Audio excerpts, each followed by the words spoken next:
یہ ایک بات جو قانونی پوائنٹ آف ویو سے، سیاسی باتیں تو بہت ہوتی رہتی ہیں، ہماری کوشش ہے کہ ہم قانونی اس پہ روشنی زیادہ ڈالیں۔ اعتزاز احسن صاحب نے کچھ باتیں کی ہیں آج، منظور بھٹو کا بھی آپ کو بتا دیا، اور اعتزاز احسن صاحب نے کہا ہے گورنر کا چیف منسٹر کے ساتھ کوئی لینا دینا نہیں ہونا چاہیے، governor D notify chief minister کو نہیں کر سکتا، کیونکہ گورنر نے جو کہا ہے وہ گورنر کے آرڈر کو جو چیلنج کیا وہ اسپیکر نے کیا ہے، وہ چیف منسٹر نے نہیں کیا۔ تو آپ نے لڑائی اگر کرنی ہے تو قانونی لڑائی آپ چیف منسٹر سے کریں، کیونکہ انہوں نے آپ کی رولنگ ماننے سے انکار کیا ہے۔ سبطین صاحب نے، اسپیکر پنجاب اسمبلی نے، یہ کہنا ہے اعتزاز احسن کا، انہوں نے کہا ہے کہ آپ سی ایم کو ڈی نوٹیفائی نہیں کیا جا سکتا، آپ نے اگر لڑائی کرنی ہے تو ان کے ساتھ جا کے کریں۔ ایک یہ انہوں نے نقطہ اٹھایا، بہت اہم نقطہ تھا۔ ایک اور بہت نقطہ زبردست اٹھایا انہوں نے کہا جی آپ یہ جو کر رہے ہیں ایک صوبے کے ساتھ، اگر گورنر کر رہا ہے آپ یہ نہیں کر سکتے، اس طرح تو کل آپ وفاق جو ہے سندھ کے اوپر جا کے چڑھائی کر سکتا ہے اسی قسم کی، کہ گورنر جو ہے وہ اسپیکر کو کہہ دے گا آپ اعتماد کا ووٹ لیں، بلوچستان کے اوپر جا کے کر سکتا ہے، آپ کے پی کے اوپر جا کے کر سکتا ہے۔ انہوں نے کہا یہ صوبوں کی آزادی و خود مختاری کے حوالے سے بھی سوال اٹھے گا، اور انہوں نے آگے جب کہا کہ ہم اس کے اوپر سوال اٹھا کے سی ایم کو اتار دیں گے، پتہ نہیں کنٹینر آنے کی خبریں آتی رہی، ہم زبردستی پتہ نہیں سی ایم کے اندر جو سی ایم ہاؤس ہے اس کے اندر قبضہ کر لیں گے۔ انہوں نے کہا کیوں مشرقی پاکستان بنانا چاہتے ہیں، اس ملک کو کیوں مشرقی پاکستان بنانا چاہتے ہیں، یہ کہنا تھا اعتزاز احسن صاحب کا۔ آگے جو اہم انہوں نے بات کی ہے، پھر انہوں نے عدلیہ کے حوالے سے باتیں کی۔ آپ کا ملزم اسپیکر میں پہلے کہہ چکا ہوں، پھر انہوں نے کہا کہ عدلیہ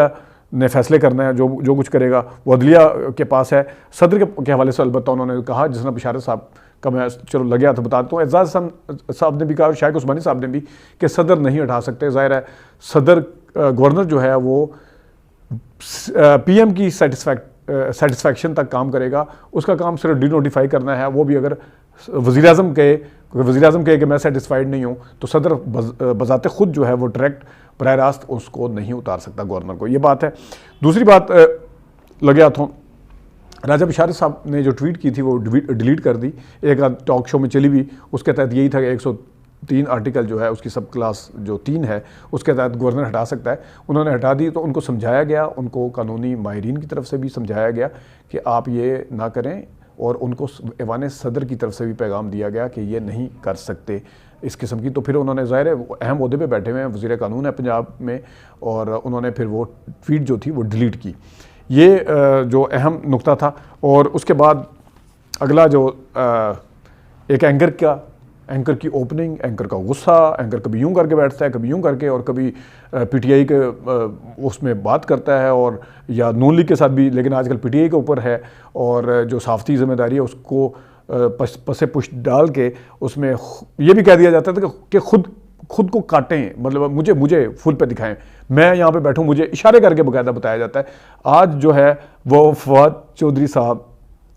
ان کے پاس انٹرویو دے رہے تھے، اور ان کا لہجہ جو تھا وہ بالکل بدلا ہوا تھا، اور ان کا جو اپنا سٹانس تھا اس کے اوپر بھی بہت کمپرومائز نظر آئے، اور ان کے ساتھ ہنس کے باتیں کر رہے تھے، کسی ایک جگہ غصہ نہیں کیا۔ اس کی وجہ یہ تھی کہ فواد چودھری صاحب تگڑے ہیں، فواد چودھری صاحب جواب بڑے ساؤنڈ دیتے ہیں، انہیں یہ بھی پتا تھا کہ میرے سامنے لا ایکسپرٹ بیٹھا ہوا ہے۔ پچھلے 3 دن سے جو اینکر آپ کو قانون اور رول آف بزنس پڑھانے کی کوشش کر رہے تھے، آج فواد چودھری صاحب کے سامنے بالکل بھیگی بلی بنے ہوئے تھے، اور انہوں نے جب کہا کہ معاملہ تو کورٹ میں جاتا ہوا نظر آ رہا ہے، اس اینکر نے کہا کہ معاملہ کورٹ میں جاتا نظر آ رہا ہے، لیکن میں یہ بتا دوں پچھلے 2 دن سے وہ کہہ رہے تھے کہ معاملہ جو ہے بھگتے گا، وہ کسی جگہ انہوں نے پچھلے 2 دن میں اپنے اس میں نہیں کہا تھا کہ رول آف بزنس کے پوائنٹ آف ویو سے، اور اپنے تئیں انہوں نے آئین کے تحت یہ ثابت کرنے کی کوشش کی کہ کوئی معاملہ جو ہے وہ کورٹ میں جاتا ہوا نظر نہیں آ رہا، کوئی کسی جگہ انہوں نے نہیں کہا۔ لیکن آج کیونکہ فواد چودھری صاحب سامنے بیٹھے ہوئے تھے، وہ کیونکہ وکیل بھی ہیں، یہ ہوتا ہے ایک ساؤنڈ بندہ جب کسی صحافی کے سامنے بیٹھتا ہے، جو صحافی اپنے آپ کو پتہ نہیں کیا کو سمجھ رہے ہوتے ہیں، تو انہوں نے آج نہ صرف یہاں یہ کہا جو کہ ڈنگے مار رہے تھے اتنے دن سے، بلکہ انہوں نے یہ بھی کہا کہ کورٹ میں جاتا نظر آ رہا ہے، یہ پہلے ماننے کے لیے تیار نہیں تھے۔ فواد چودھری صاحب بیٹھے ہوئے تھے، پھر انہوں نے انہوں نے یہ بھی کہا کہ جس وقت فواد چودھری نے کہا کہ یہ ریکارڈ ہے آج تک کہ اتنے 127 استعفے نہیں آئے، یہ بھی عمران خان صاحب کے کہنے پہ قومی اسمبلی سے استعفے ہوئے۔ مریم نواز نے 2 بندوں کو کہا تھا کہ استعفے دے دیں، جن میں ایک ان کے دیور بھی تھے، یہ فواد چودھری کا کہنا تھا کہ دیور بھی تھے، تو 2 بندوں نے استعفہ نہیں دیا تھا، جس میں ان اینکر نے ان کو کاؤنٹر کرنے کی بجائے ان کی ہاں میں حامل آنی شروع کر دی۔ بالکل بالکل آپ ٹھیک کہہ رہے ہیں، بالکل صحیح کہہ رہے ہیں۔ تو یہ تھی ان اینکر کی حالت، اور اس کے ساتھ ساتھ پھر انہوں نے جس وقت موازنہ کرنے کی کوشش کی کرپشن کے کیسز کے حوالے سے، تو انہوں نے کہا جی آپ توشہ خانہ میں اور آپ مختلف معاملات میں موازنہ کرنے کی کوشش کر رہے ہیں کہ توشہ خانہ ہو گیا، توشہ خانہ یہ کر دیا توشہ خانہ میں۔ انہوں نے کہا نہیں میں تو وہ تو عمران خان صاحب کے ایسے وہ لگا رہا تھا، ایسٹیمیٹ لگانے کی بات کر رہا تھا، میں تو اس طرح نہیں کر رہا تھا۔ تو انہوں نے کہا ان 2 کیسوں کا مقابلہ ہو ہی نہیں سکتا، عمران خان کا آپ نواز شریف کے ساتھ مقابلہ نہیں کر سکتے، یہ احوال ہے۔ پھر آگے جا کے جناب باجوہ صاحب کی بھی، کیونکہ وہ بہت سائڈ لیتے ہیں، اس پہ بھی فواد چودھری صاحب نے ان کو ٹھنڈا ٹھار کیا ہے۔ اور آخر میں جس طرح باقی کیس جو ہیں ایک ہی نوعیت کے، کورٹ اپنی مرضی سے جو حکومت کے ہیں اس میں ان کو ریلیف دیتی ہوئی نظر آ رہی ہے، اور جو پی ٹی آئی کے ہیں اس میں یہ بہانہ لگا دیا جاتا ہے کہ ہماری ڈومین میں تو یہ آتے ہی نہیں ہے کیس، ہماری ڈومین میں یہ نہیں آتا، ہماری ڈومین میں وہ نہیں آتا، یہ کر کے وہ کر دیا جاتا ہے۔ تو اس کے حوالے سے اس کے ساتھ آگے توشہ خانہ کا کیس جو ہے آج وہ احتساب عدالت میں جج بشیر صاحب نے بند کر دیا، واپس دے دیا نیب کو، جس کے تحت انہیں اشتہاری قرار دیا گیا تھا۔ توشہ خانہ میں گاڑیوں کا جو کیس تھا یا 6-7 ارب کا، جس میں یوسف رضا گیلانی بھی تھے، جس میں وزیر اعظم نواز شریف بھی تھے اور سابق وزیر اعظم، اور جس میں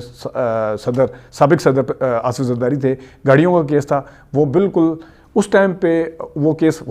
واپس ہوتا ہوا نظر آ رہا ہے، جس وقت عمران خان صاحب کو پھنسایا جا رہا ہے، بیچ میں پھنس چکے ہیں عمران خان صاحب۔ جواب دیں گے، بالکل دینا چاہیے انہیں، لیکن اسی وقت یہ نظر آ رہا ہے کہ دوسری طرف کے کیس معاف ہو رہے ہیں۔ اور جج بشیر صاحب نے یہ بھی کہا کہ جو نیب کی نئی ترمیم آئی ہیں ان کے پوائنٹ آف ویو سے ان کو مد نظر رکھتے ہوئے ان کے اوپر یہ کیس بنتے نہیں۔ اب یہاں سے پتہ چل جاتا ہے کہ نیب کی نئی ترمیم کا بقول ان کو فائدہ نہیں ہوا۔ پہلے 1-2 مریم صاحبہ، پھر کیپٹن صفدر صاحب، پھر سلیمان شہباز کا واپس آنا، پھر شہباز شریف صاحب کے اوپر سے کیس ہٹنا، حمزہ کے اوپر سے ہٹنا، نواز شریف کی تحریک پکڑنا، اب یہ جو ایک کیس رہ گیا تھا فریال تالپور صاحبہ کے اوپر کیس ختم ہونا، یہ جو اب توشہ خانہ کا بڑا شور مچایا جاتا تھا اس کے اوپر رہ گیا تھا۔ اس کے ساتھ فاروق حبیب صاحب نے فارن فنڈنگ کا بھی آج ایشو اٹھایا۔ یہ ہے جناب صاحب اس وقت کھلی تصویر آپ کے سامنے کہ انصاف کی جو عدالتیں آپ کے سامنے جو انصاف کے پیمانے ہیں، اس کے پیمانے کیسے ہیں، وہ کس چیز سے لبریز ہیں یا کس چیز سے خالی ہیں، وہ آپ دیکھ سکتے ہیں۔ اپنا خیال رکھیے، ابھی تک کے لیے اتنی اجازت دیجیے، اللہ حافظ۔